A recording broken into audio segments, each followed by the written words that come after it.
श्री गुरुभ्यो नमः।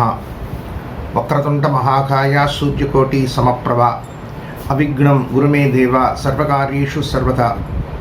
ஜெய் சிம்மா பக்த கோடிகள் அனைவருக்கும் நல்வாழ்த்துக்கள். பல பக்த கோடிகள்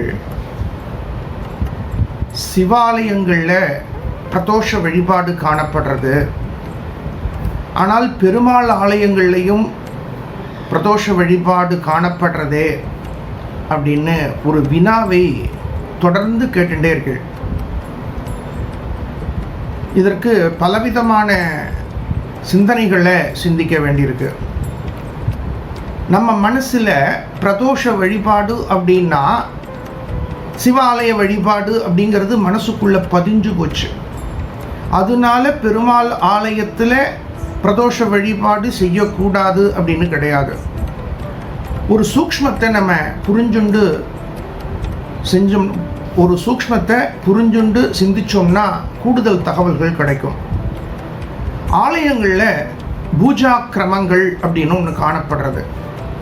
அதில் உஷகால பூஜை, காலசந்தி பூஜை, உச்சிகால பூஜை, சாயரட்சை பூஜை, இரண்டாம் கால பூஜை, அர்த்தஜாம பூஜை அப்படின்னு 6 கால பூஜைகள் ஆகம சாஸ்திர ரீதியாக காணப்படுறது.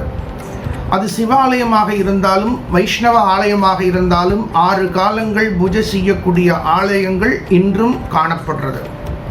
அதில் மாலை நேரத்தில் செய்யக்கூடிய பூஜையை பிரதோஷ காலம் அப்படின்னு அழைக்கிறோம்.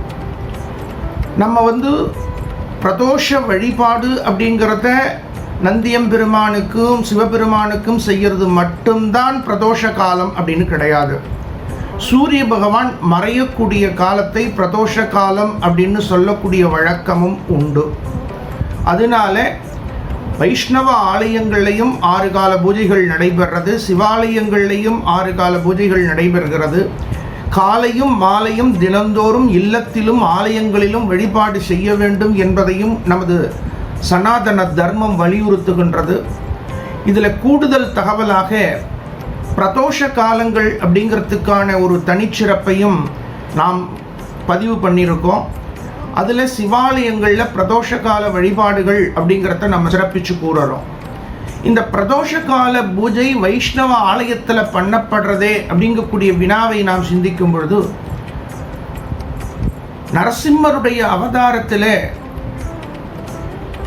இரண்யகசிபு அவருடைய மரணம் சம்பந்தப்பட்ட வரங்களை கேட்கும் பொழுது, நான் காலையிலும் இறக்கக்கூடாது, இரவிலும் இருக்கக்கூடாது, பகலிலும் இறக்கக்கூடாது, ஆயுதங்கள் எதனாலும் இறக்கக்கூடாது, மிருகங்களாலும் இருக்கக்கூடாது, மனிதர்களாலும் இருக்கக்கூடாது அப்படின்னு வரிசையாக வரம் கேட்குறான். அவனுடைய வரங்கள் அனைத்தையும் சிந்தித்து மாலை நேரத்தில் பிரதோஷ காலத்தில் இரண்யகசிபனுடைய சம்ஹாரம் நடந்ததுனால நரசிம்மருடைய வழிபாடுகளை பிரதோஷ காலத்தில் அனுஷ்டிக்கக்கூடிய சம்பிரதாயம் காணப்படுறது. அதன் அடிப்படையில் கூட பெருமாள் ஆலயங்களில் பிரதோஷ வழிபாடு அப்படிங்கிறத நாம் சிந்திக்க முடியும். ஆலயங்களுக்கு சென்று இறைவனை வழிபடுவதில் ஒவ்வொரு தாத்பரியங்கள் சூக்ஷ்மங்கள் புதைந்திருக்கிறது. அவரவர்களது பிரார்த்தனைக்கு தகுந்தாற் போல கலியுகத்தில் பிரத்யட்சமான பலன்களை பகவான் அனுகிரகம் பண்ணிட்டு இருக்கார். ஆகையினால் பிரதோஷ கால வழிபாடு அப்படிங்கிறதுக்கு சிவாலயம் வைஷ்ணவ ஆலயம் என்ற பேதங்களை பார்க்காமல் இறைவனது அருளை பெறுவது எப்படி என்று நாம் சிந்திக்கும் பொழுது இறைவனது தனிப்பெரும் கருணை அபரிமிதமான அனுகூலம் வெற்றியை கொடுக்கும். ஜெய் சிம்மா பக்த கோடிகள் அனைவருக்கும் இறைவனது தனிப்பெரும் கருணை வெற்றியை கொடுக்க நல் வாழ்த்துக்கள்.